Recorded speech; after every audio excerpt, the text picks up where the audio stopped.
Hello, everyone, and welcome back to this free play panel, which is being broadcast from the stolen lands of the people of the Kulin Nations.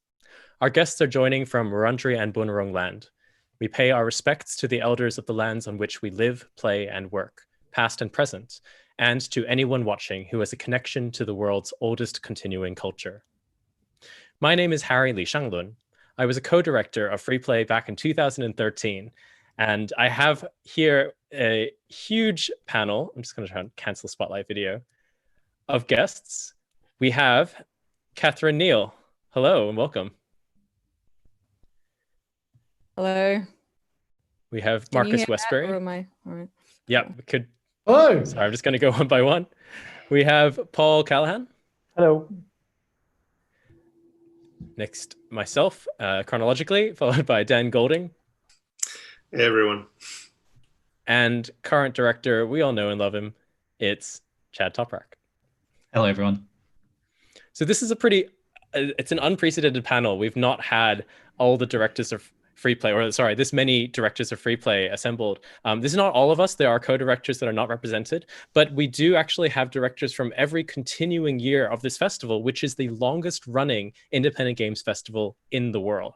And so the purpose of this panel is twofold. The first half will be a chronological oral history, which will focus on what each director perceived and enabled during their time, followed by a free-for-all conversation about the future of free play and contemporary games. I'll be asking 4 questions of each of the guests and directors to do with basically how they approached directorship and what games looked like in the years that they directed free play. So without further ado, I'm going to start off with Marcus and Katharine Neal. Hello and welcome. Hi. Hi. Do we call you Sir Marcus now, Marcus? No, you don't, Katharine. No, definitely not necessary. No. Okay. Your Highness is fine. Your Lordship, any of those. No, Marcus and Katharine were the first directors. Sorry, and the first question for both of you is, during your directorship, what was the local landscape of games, the culture, the industry, and communities like, broadly speaking? I'm pointing to you, Katharine. I don't know if you can see that. Oh, okay. Yeah, cool. Well, I guess Marcus and I identified 4. This is a long time ago, so like Marcus will jump in and correct me if I'm remembering this wrong. We identified 4 communities in the Australian scene at the time. One was indie developers, but there actually wasn't that many at that time compared to now, and they were kind of disparate and scattered around, didn't really know each other. That was one of the reasons for founding the conference. Another community was professional game developers working in AAA, working on console games, big PC games. That was a big industry at the time in Australia relative to now. Obviously, we saw a lot of studio closures in the 2000s, but there was some big studios at the time with a lot of bored, frustrated game developers who needed a voice. There was new media artists who were working with game technology at the time. And there was a community that's not talked about and not so big, not so visible anymore, the modding and the mapping community. So if you had indie development aspirations at the time, given the technology as it was and the sort of lack of accessibility to tools and opportunities, you would, instead of being an indie developer per se, you might be part of the game modification and game mapping community. And so we identify those 4 communities to try and bring those together, and so they could sort of meet each other and discuss those issues that were important to those 4 communities. And that was quite a different landscape than it is today. Would you say that, Marcus? Is that your... Yeah, absolutely. I mean, I feel a bit out of my depth here, to be honest, because I'm not and never really have been a games specialist, but I came to this from having been involved in organising festivals and events and other things for all manner of sort of independent cultural production, from, small zine makers and publishers to record labels and other things. And I played a lot of games myself, and just seemed like a yearning gap in the cultural landscape for something that treated games as culture, you know, both from the point of view of people who made it and from the point of view of people who, you know, consumed, participated, co-created in all the different ways that people were. It just felt like there was the cultural landscape seemed a bit broken. You had this, you know, there was, to the extent there was coverage of games that tended to treat it almost in isolation as an industry rather than as a culture. And for those involved in, you know, making and creating games, there was a big gap, I think, between their creative capacity and ambitions and what they were getting the opportunity to do. And so I don't know, I think Katharine and I met at a pub once, started a conversation, and 6 months later we ended up with Freeplay, or 12 months later, however long it took. But that was the genesis of it from my point of view. And so given this broken landscape and the four groups of people that you identified, and the aim of talking about games as cultural artifact, as culture, what are some of the big conversations, themes, and ideas that Freeplay in its infancy, in its first few years, engaged with? Marcus, shall I start on? Absolutely. Yeah. So in some ways, not a lot has changed. So in the first Freeplay, and Paul will remember this because he chaired a few of these sessions on working conditions.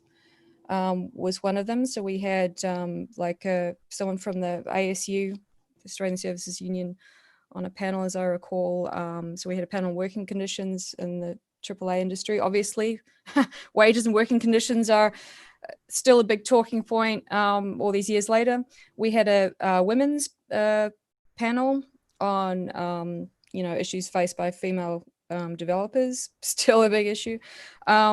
We had, and I think Marcus chaired this session on the games press. There were a few scandals at the time with, buying press coverage. So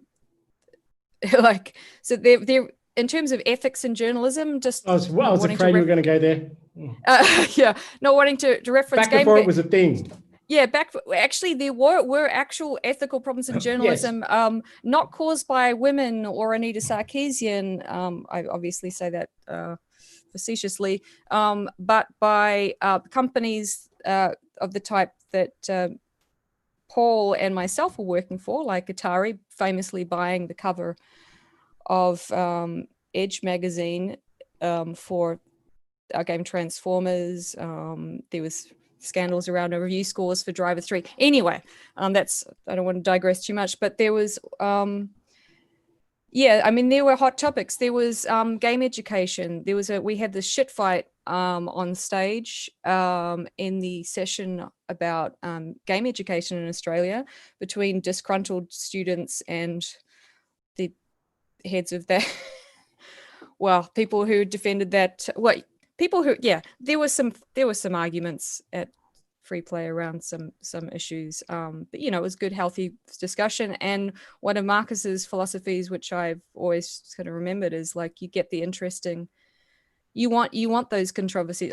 Marcus famously, I remember in that pub conversation, you told me about this panel, Marcus, that I remember from the This Is Not Art Festival, where you got this really controversial writer together on this panel. Like you deliberately invited controversial people in a way to as a sort of a to actually sort of foster really interesting discussion that people were really engaged with at the time. And that was kind of part of the goal of the first Freeplay as well. We sought those people out, we identified them, and we tried to get them to Freeplay, and I sort of watched the sparks fly a bit.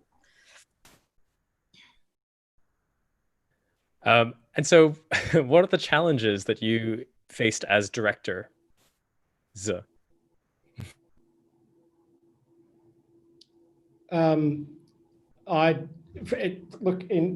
Back when we first started this, I think it was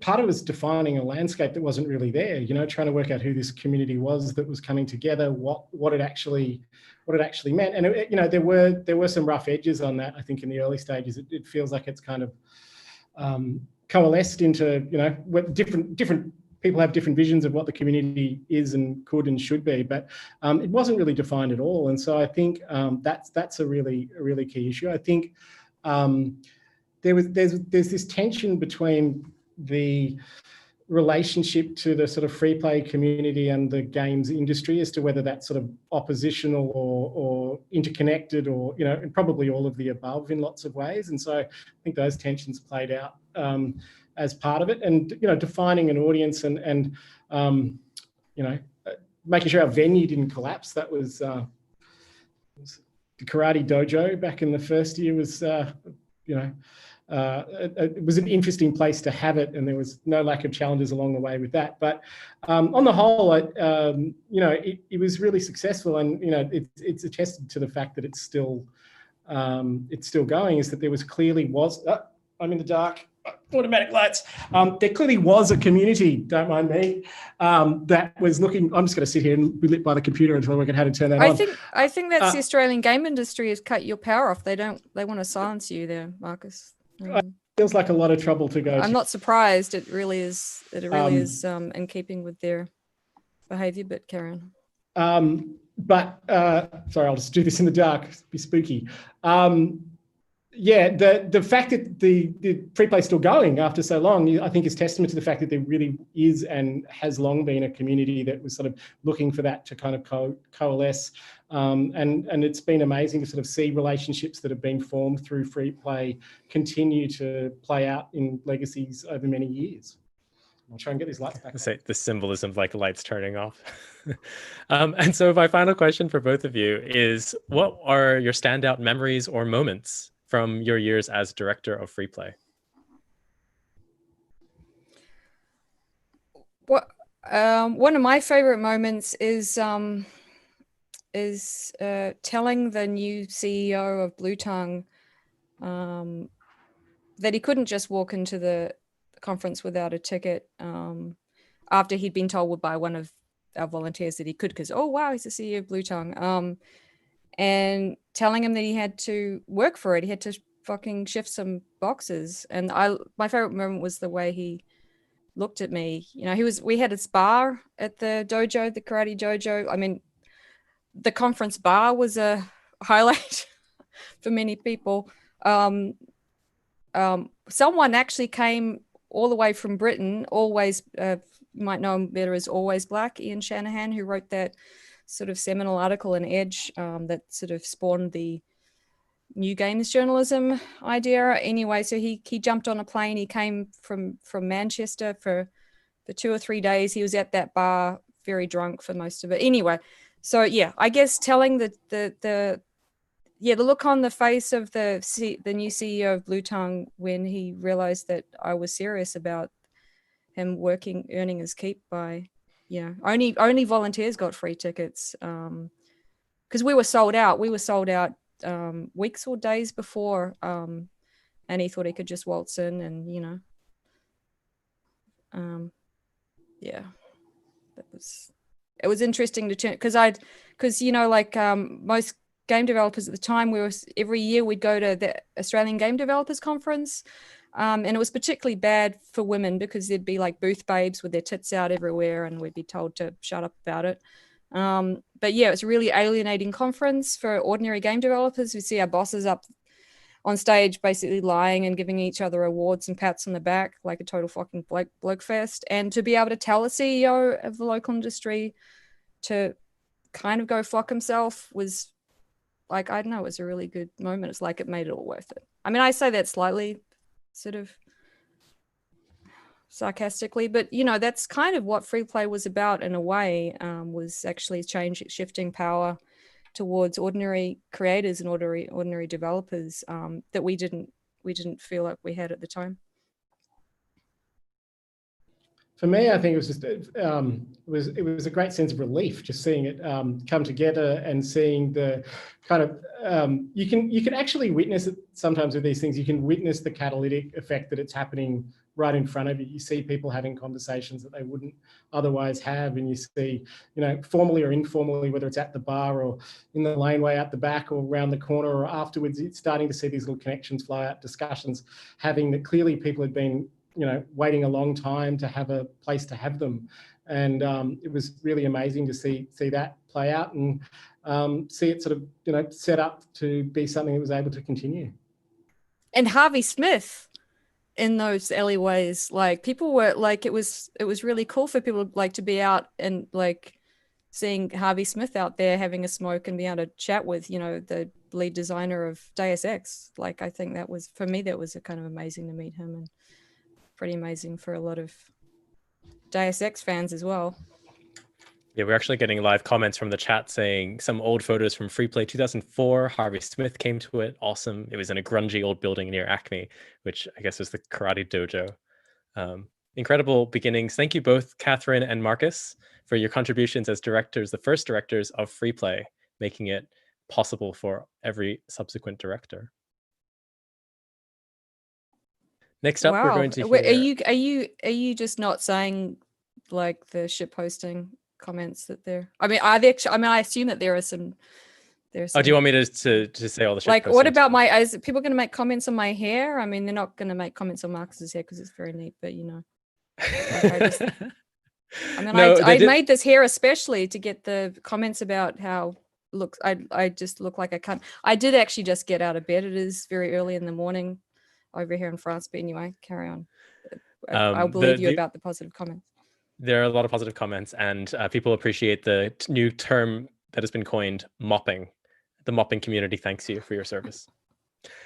Great. Next up, I'm going to ask the same questions of the subsequent directors. Paul Callaghan. Hi. Hello, Paul. Hello. Hi, Shang-Hoon. How you doing? Doing okay. Can you tell me a little bit about your directorship briefly? Like, what years was it? And yeah. Yeah, so I co-directed for 2 years with E. Pemford from 2009 and 2010, and then directed on my own 2011 and 2012, so 4 years sort of total work there. And apparently I'm being a disembodied voice for this one, so you'll get the questions directed to you. That's all right, I'll survive. During your directorship, what was the local landscape of games like? Yeah, so sort of like picking up on what Katharine and Marcus was saying. So 2009 onwards was really kind of post a lot of the studios collapsing. I mean, so lots of people are aware of the kind of the narrative of the GFC and the impact that had on Australian development. So there was sort of a real thread that had started about the Australian industry and the Australian indie scene sort of reasserting itself. And there was a real sort of period of change in trying to figure out what that post-GFC, post-studio identity was, both from like a games business and games industry perspective, but also for like a bunch of emerging practitioners as the idea of indie globally sort of started to really take hold. So a lot of the conversations that were in those, first 3 free plays about what it means to be independent or an artist or a creative or have a more complex and relationship with the games business, they were really starting to like assert themselves and play out. And so given that landscape, what were the big conversations and ideas that Freeplay engaged with? I think we were really interested in, at its core, what would it mean if we didn't talk about games making through an industrial lens? And really constantly like reasserting those questions of like, what if we're not an industry? Like, what if particular modes of practice weren't industrial led? And even to the point of, like the mainstream conversation, everything is kind of encompassed in this industry, but trying to find the nuances of what that actually meant.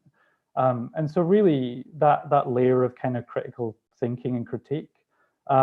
Thinking lots about arts practice, and again, building on a lot of what Katharine and Marcus were saying about how do we bring other practitioners in and how do we identify what's unique about games as arts practice and creative practice, but also what's similar to things like music and film and theatre and writing. And I think those were sort of the foundational things. I think the things that I was really interested in were ideas of public space and the commons. And that was really looking at other festivals that were happening around Melbourne, like Next Wave especially, but also the Emerging Writers Festival, and how, if an event like Freeplay could do things in different spaces, so Federation Square or in bars, or kind of trying to get back to some of that karate dojo thing. And then I think also certainly towards the end of my time, really trying to foreground questions of diversity and inclusion and access as well. Like sort of had a fairly big kind of blow up an incident in my second last year that made me sort of question a lot of my own personal politics and personal responsibilities in those areas, and then realizing how to express those through the festival itself, and how the festival could be sort of transformative, or at least apply pressure in those areas too. And relating to exactly what you're talking about, what were the challenges that you faced as director? I think it's funding, money was always a real challenge. I think for all of us, probably our ambition about what Freeplay could be at scale was always not necessarily matched with how much money we could sort of raise from various sources. But I think probably the biggest challenge when I was reflecting on this panel was there was a sort of a real unwillingness from lots of different directions to engage with Freeplay on what it was trying to do and engage with it on its own terms. Like the question of, I think this is quite a benign question when you say, hey, what if we didn't use industry for everything? What if there were other modes of practice? Like that feels to me not super challenging. But there were definitely that question was met with active hostility sometimes, and there's some incidents there. And so I think the inability to just sit with the idea of it as arts practice, or not even commercial practice necessarily, when you were sort of dealing with stakeholders who had a games background or some commercial backgrounds, that was really sort of that underpinned a lot of the other challenges that we were sort of facing as well. And finally, what were the standout memories or moments for you? Yeah, so I was thinking about this afternoon. I don't remember a lot of Freeplay. I think you sort of get into this fugue state when you're in delivery.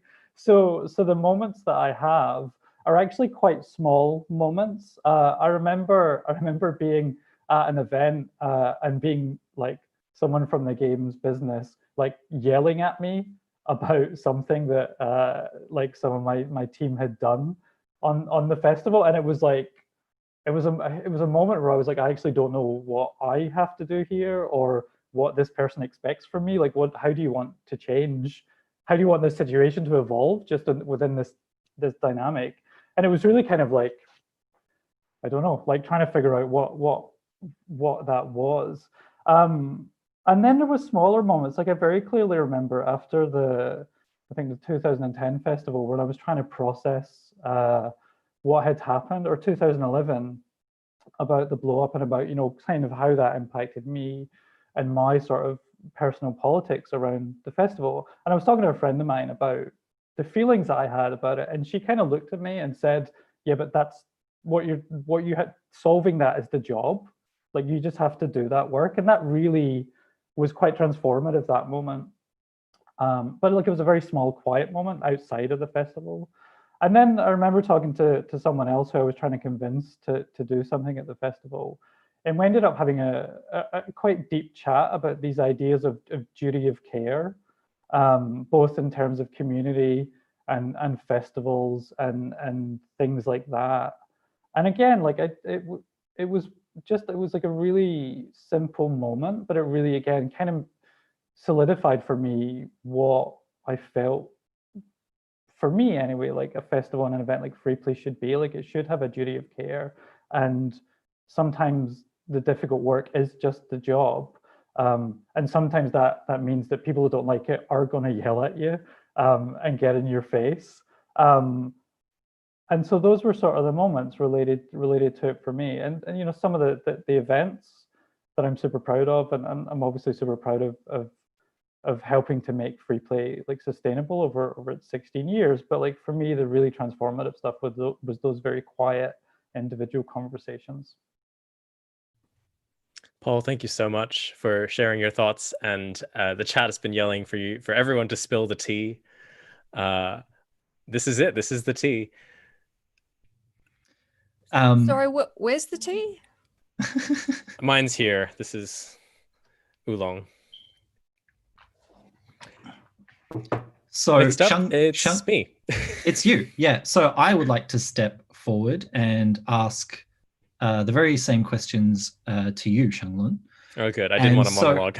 Yeah, and so, okay, first question. During your directorship, what were the local landscapes of games like?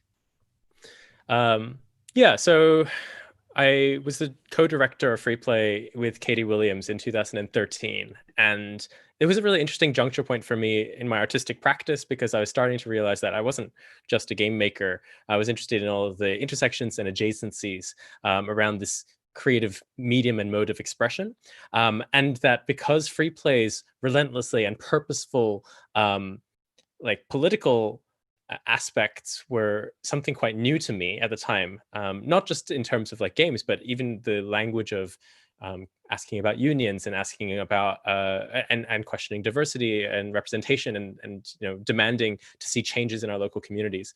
So all those things were the backdrop personally.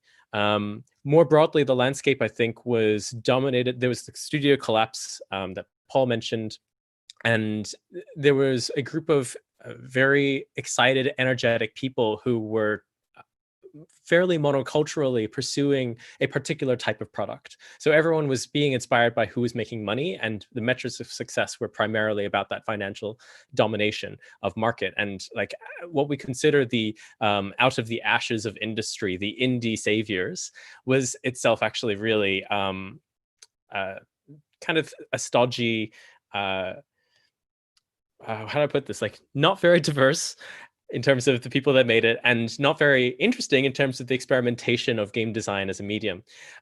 It was people pushing forward this, like, this is how you have to make a studio, and this is the kind of game. Everyone is going into mobile. You have to make mobile to make money. So, and what's also interesting is like the question of what kind of narratives were people aspiring towards. I remember at the time of 2011 to 2012, upwards of 80-90% of people that I spoke to didn't know that IGDA didn't stand for the Independent Games Developers Association. It stood for the International Game Developers Association. And they didn't have an awareness of IGDA as a larger international body at all, and the conversations happening. And that's just like because there were so many people making the same kind of thing, wanting to join the same kind of success story that was happening. So that narrative wasn't being presented. And that's why like the term indie became hotly contested in some ways. We didn't have a fracturing of an ecosystem at the time.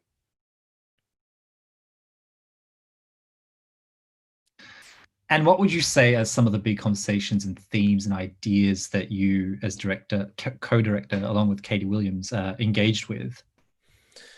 The theme in our year was volumes of revolution, and we were really keen on getting really new, fresh voices. You know, this is historically true of all of Freeplay's years, from outside the games industry, but also people who were approaching things, demonstrating that there's a multiplicity of avenues that you can take to creating games, and then focusing on which of those avenues were not being either supported or funded or represented, seen. So like our primary idea was exposure of new ideas to an audience that Freeplay considered its community, and you could already feel that there was a evolving sense of community around this, of people that were taking games as cultural artifact very seriously, as people who were saying, actually, we can make an impact on the local and international conversations, and also exposure of the work that was being done by these individuals to the outside world, to people who hadn't yet learned or seen those conversations. And the effect that it had, I think is really, this is again something true of Freeplay, both after and before my year, and mine and Katie's year, that it's more of a thermostat than a thermometer, right? It sets the conversation tone, and then you start to actually see some of the ripples of the conversations that were being had 2 to 4 years afterwards. And it's pretty striking how consistent that is, like even ahead of the international conversation. So that's what I think the big idea and themes that free play we're engaging with. It's just like what notions of, yes, fairness of work and labor, of representation, of who gets to control the dominant narrative, who gets power, how do we redistribute that power, and what kind of game making practices do we hold up and celebrate or even prioritize. And what would you say are some of the challenges that you and Katie faced during your time as co-directors? Yeah, both of us were incredibly fresh. We didn't know all the aspects of what it means to run a festival. There are so many different technical aspects. It's pretty amazing being in this virtual space with all the people who have wrangled this giant beast of a thing to where it is today, because I think this is shared. I'm going to use the word pain or like acceptance that it is something that fundamentally changes your life and makes you more aware of how you organize and how you decide to put energy into these large structures of community, and whether they will serve us and repay us back for our time and energy. That's kind of like a broader question, and maybe a challenge of like, at what point did I have to say my work as a community organizer wasn't feeding me as much as it was just giving every part of me, and then slowly having to step away from game making as a practice because I felt really, really burnt out from the community organizing side. The other challenges that we faced, apart from the usual funding and general criticism of like, oh, this isn't what I expected when you come to free play and you expect to hear technical talks and instead you get a sermon on dance theology. Like, I think the challenges were about how to change the framing of the conversation for people that weren't yet part of free play's community, so that we didn't become super elitist. And that's hard because like there's a type of condescension inherent to revolutions that like you actually do hold the keys to the kingdom, the truth of the matter.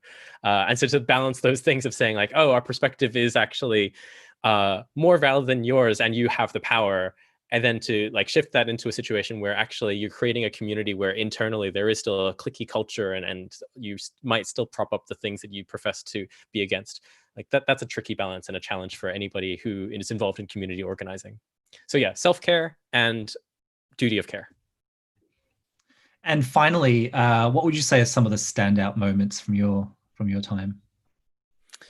I think there were so many amazing moments inside the festival, from the talks that were given to the conversations happening in corridors. But actually, I'll take a different tack again just to get some different perspectives. One of the standout memories was rushing around inside the festival, being very like headless chicken mode, and very lovely volunteers slowing me down saying, have you eaten? Can I get you food? Can I get you tea?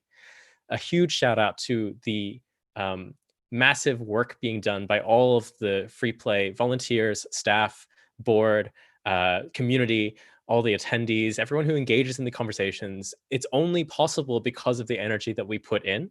And that's what makes it so beautiful and special. So the standout memory is these small moments of care that actually exemplify the best parts of games culture, which I think free play does brilliantly. Great, thank you for that. And I'll handball it back to you now. Next up, I'm going to ask these questions of Dan Golding. Spotlight. Hey, Dan, what was your directorship overview like? What was my overview? Like the years? Oh, the years, yeah. From like 2014 to I handed over to Chad in 2017, but the last event I ran was in 2016. And there was only one like full festival in there, which was in 2015, which was a 10-day festival because it was celebrating Free Play's 10th year, which I don't recommend running a 10-day festival. It was fun, but yeah. During your directorship, what was the local landscape of games like? Yeah. So quite a bit happened in video games in 2014. Gamergate, I suppose, was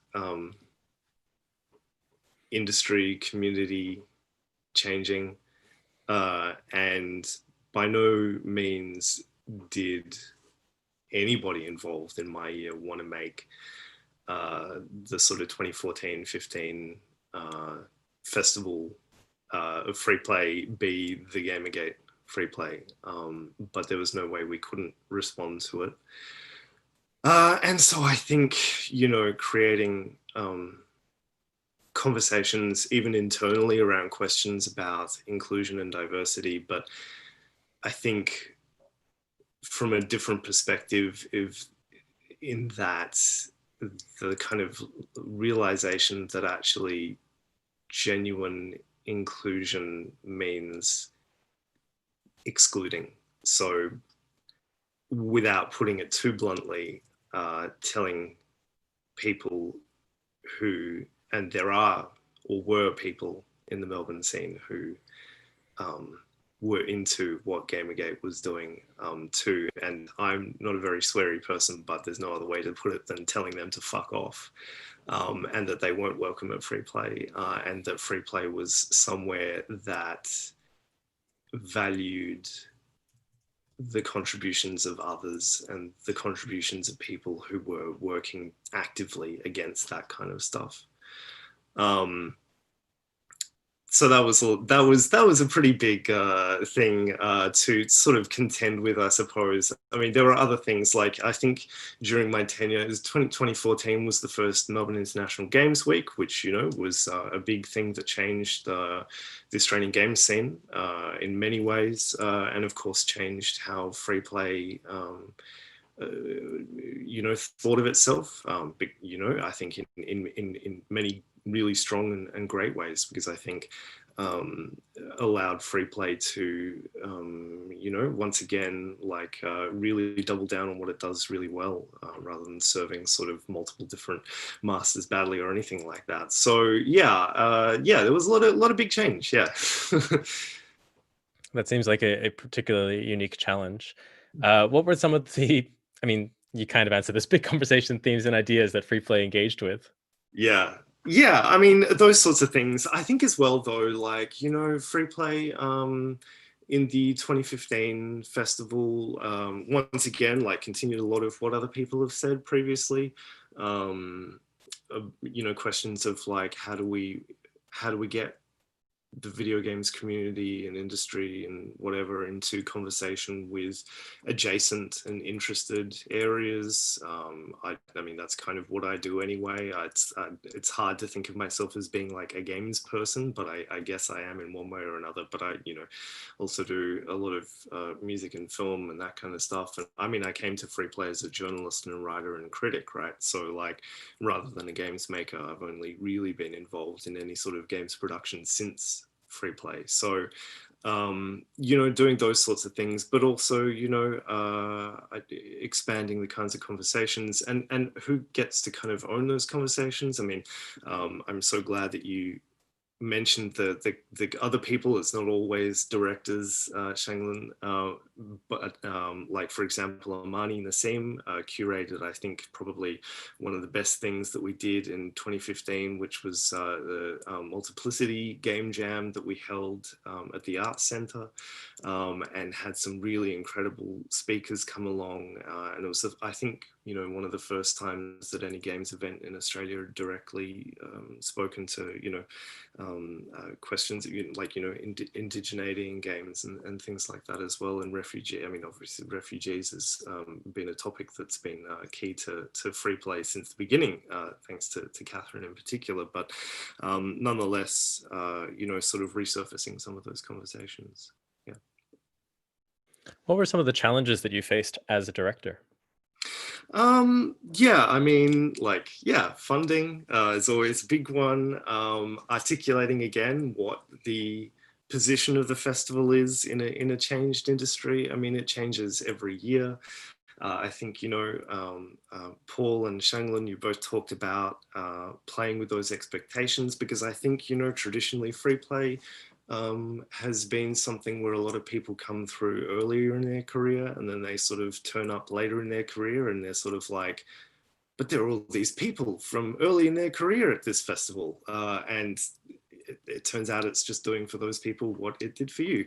But kind of negotiating those positions and, you know, yeah, just trying to open those conversations up and make sure that when you come to a free play yourself, as you know, looking over the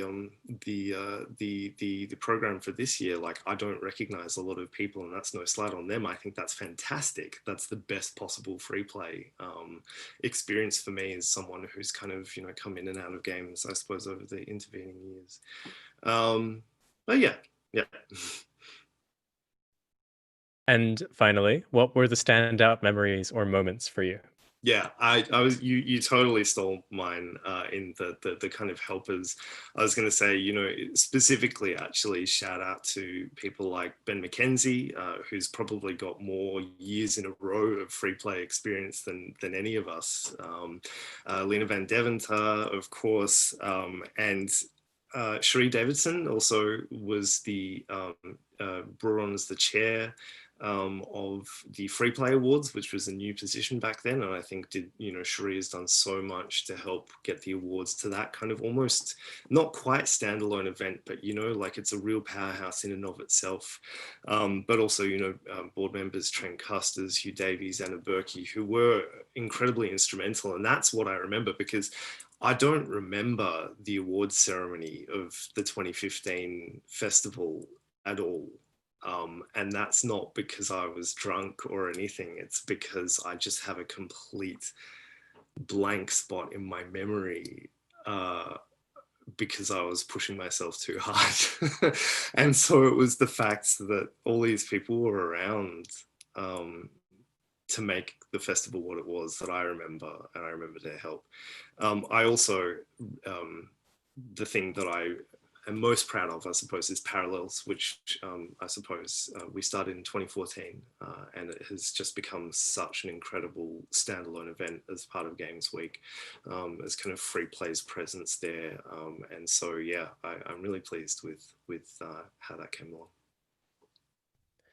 I think maybe it's the plight of every director that they don't remember the years that they direct. Yeah, they're like in a total fugue state. I remember 2015 because I stole the big boat. Oh, you did? Yeah. Where is the big boat? It's a secret I'll never tell. Okay. Thank you, Dan. Thank you for sharing your experiences as director. Where's the cancel spotlight? There we go. And Chad Toprak, current director of Freeplay, the Australian Independent Games Festival. During your dictatorship, this is $1 million questions. What were the local landscape? Did I say dictatorship? Every time I've got the word directorship here in this document that I'm reading from, it sounds like dictatorship in my head. During the years that you were director of Freeplay, including this year, what's the local landscape of games been like? Well, I'll go back to just before I hopped on as director. So like, I remember very specifically in 2016 and 17, 2 years we actually didn't have a free play festival. I remember the landscape being largely dominated by the more commercial industry, and a lot of the independents and artists that were kind of more at the fringes being slightly frustrated that that they held the narrative almost to the Australian games industry, and that this very specific subset of people in the industry in Melbourne were kind of erasing and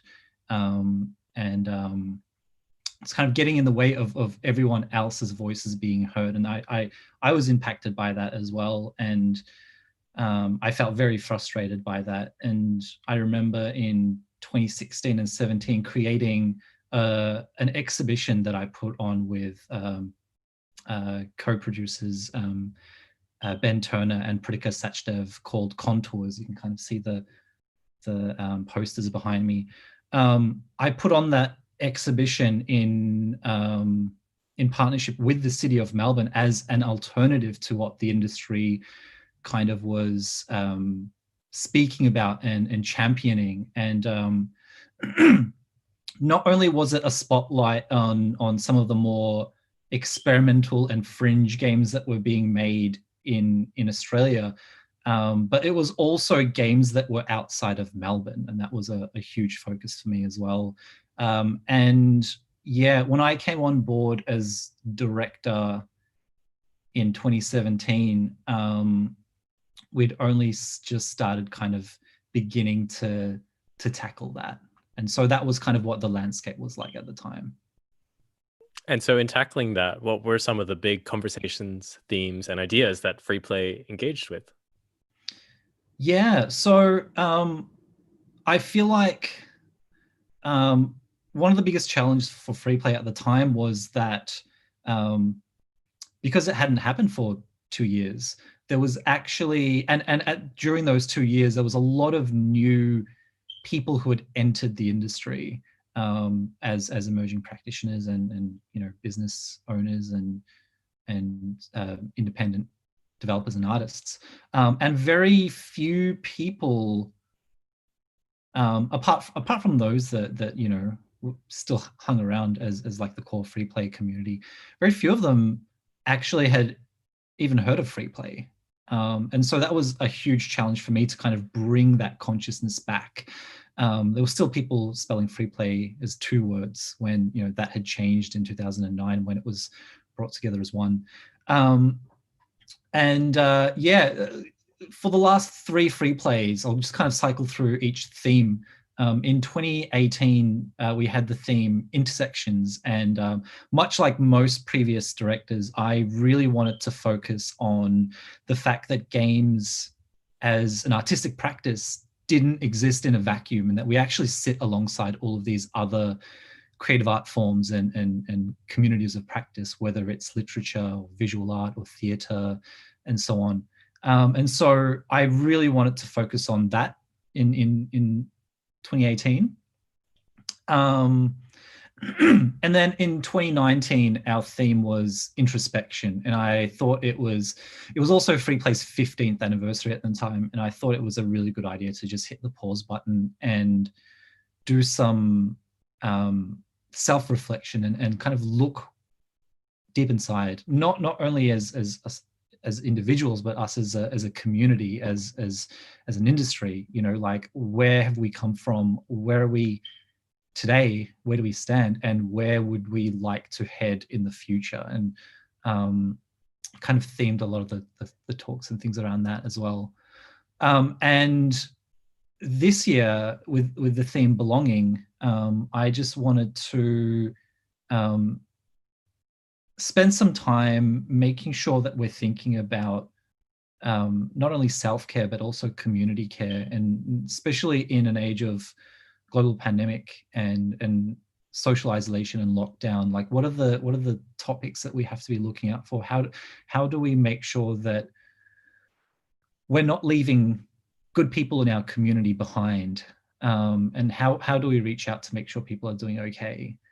What are the current relevant topics, both within the industry, but also outside of it? Because again, I wanted to reiterate that we as game makers and artists are responsible for the culture that we make, both within and outside of the games industry. And just kind of nail that down a little more. But I think a huge focus for all 3 years has been to look out for one another, to create safe spaces for these conversations to take place, and to ensure that these conversations happen outside of the more traditional games industry bubble. So often inviting people from outside of the games industry. And I particularly want to thank Jeannie Maxwell for the amazing work that they've put together with helping with the programming this year. We've brought on board a lot of additional program partners to kind of give us that leverage of interesting and unique and nuanced conversations, both in and outside of games. What are the challenges that you face as a director? Well, I think everyone so far has brought up funding. That's still a huge challenge for Freeplay. Like Freeplay functions on a grant by grant basis, and some years we get funding, some years we don't, and that uncertainty has a huge toll on directors for sure. I was fortunate enough with my 3 years so far to actually have pulled together a decent amount of arts grants. In fact, unfortunately not this year, but last year was actually the first time we received a federal level arts grant through the Australia Council for the Arts. And that's a huge achievement on behalf of the organisation. But yeah, other challenges has been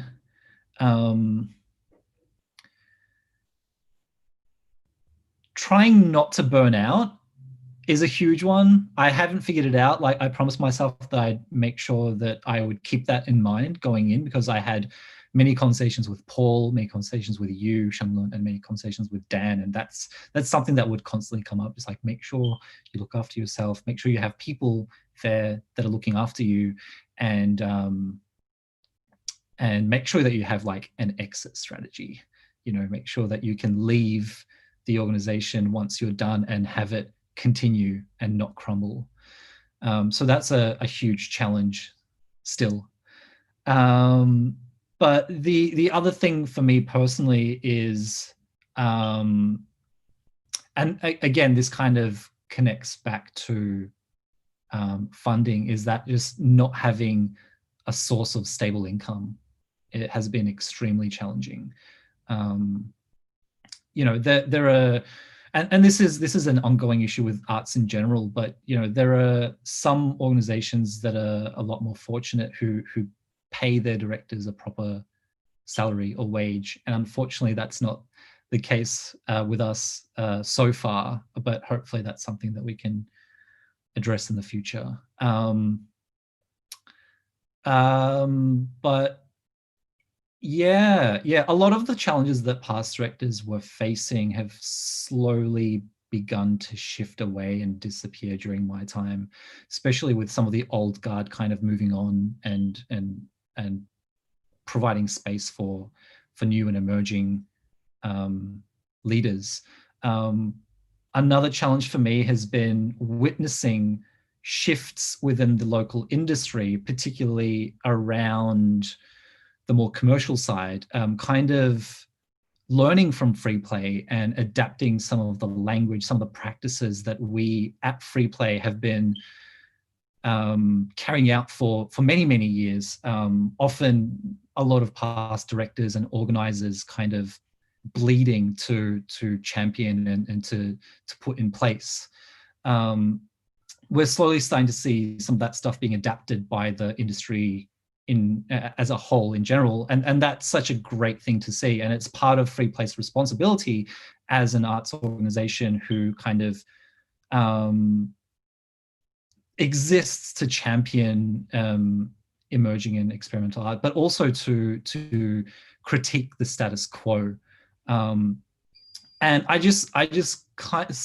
sometimes I just kind of wish that Freeplay would get more recognition for some of the changes that it brings forth.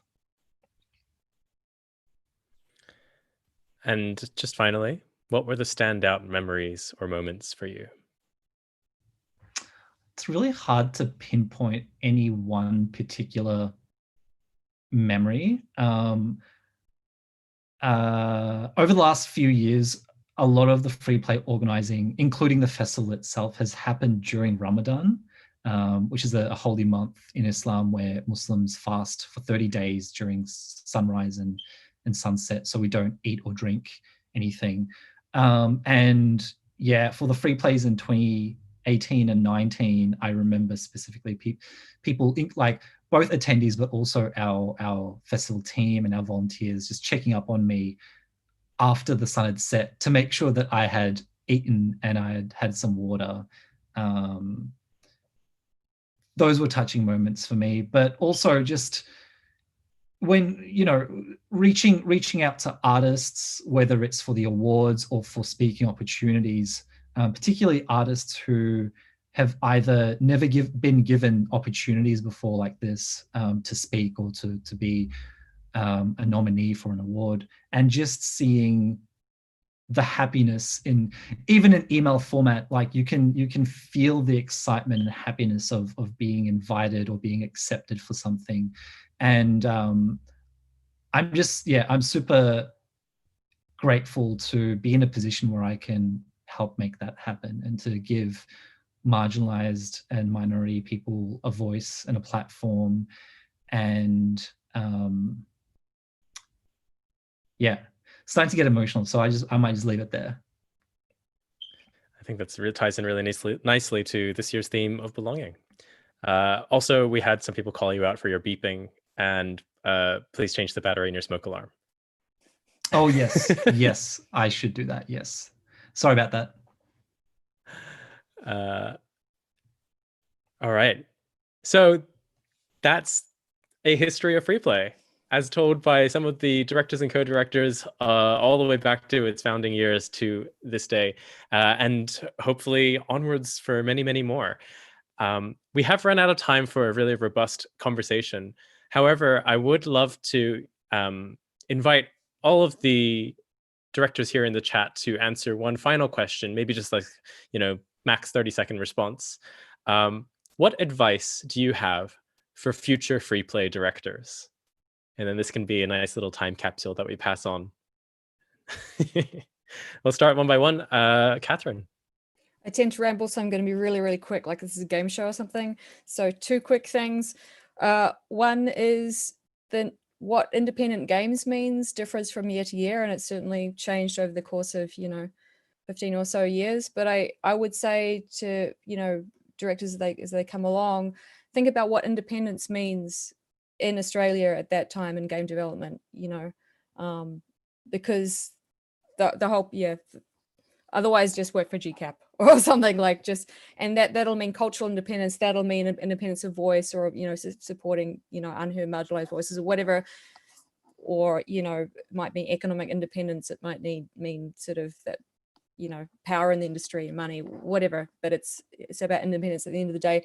Secondly, to any women and marginalized people of marginalized genders or underconfident people out there who are like, oh, well, I see a lot of, like maybe I could run a festival or whatever. Listen to these guys. That, like, it takes a lot out of you, right? If you want to be a game designer or a game programmer or a writer, just actually fucking do that. Don't mess around doing what we did. Women fall into this trap. Don't fall into that this trap. Be the fucking creative director of whatever game or something. Don't see being a festival director or a festival volunteer as a way into the industry, and eventually one day you'll be the game designer you dream to be. Be the game designer now, be confident, and just, let dudes do all the, handmaiden stuff. Like, women, stop being handmaidens. Okay, that's the end, right? Marcus. Sorry, Marcus, unmute, please. I'm in the spooky dark again. Don't mind me. Look, I think one of the recurring themes is really about finding voices that aren't being heard in discussions that aren't being had, and what that means from year to year is quite different, and that's going to change over time as the landscape changes and the industry changes. But I think as long as people embrace that idea of reaching out, bringing in and providing a voice to creative people, communities, designers, developers, people who have ideas and imaginations and issues that need to be heard, I think that's really important. And what comes to that is a responsibility to represent that well, and a license to reinvent it with the times. And I feel like it's something that Freeplay has continued to do and hopefully will continue to do.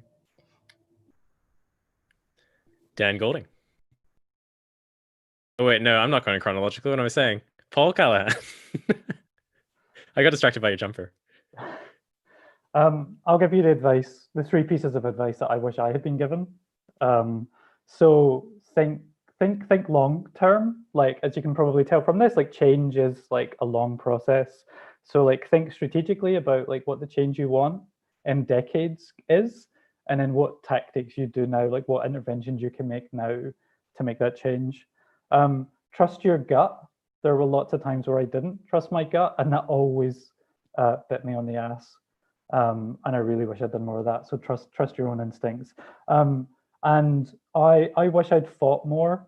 So don't be afraid of those fights. Like when they come along, like part of what free play is a challenge to the status quo, and that inevitably creates tension. And I think that creates fights, and I think like that's really important. And when you start to think in that long-term change and that kind of decades, that those fights become really important. And also you might not win that particular fight, but like in a decade, you'll find yourself having wished you'd had it or regretting not having had it. So yeah, that's the advice I would give.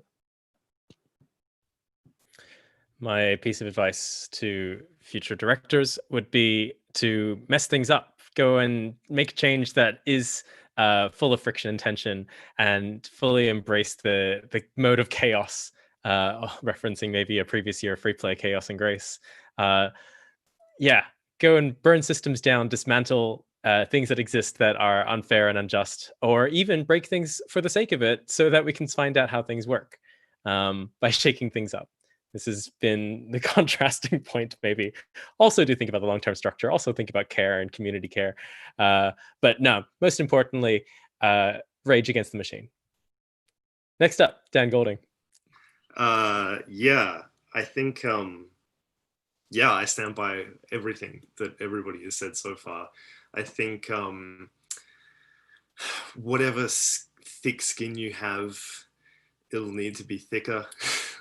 I admire the guts of previous directors most of all, more than anything, even just hearing all of you speak now. I think that tied in with that, there's always going to be dissonance at the heart of free play, especially now that it's the oldest games festival, etc., right? Because between it being an institution and working with institutions and institutionalizing the history of everybody who's passed through it and indie games and whatever.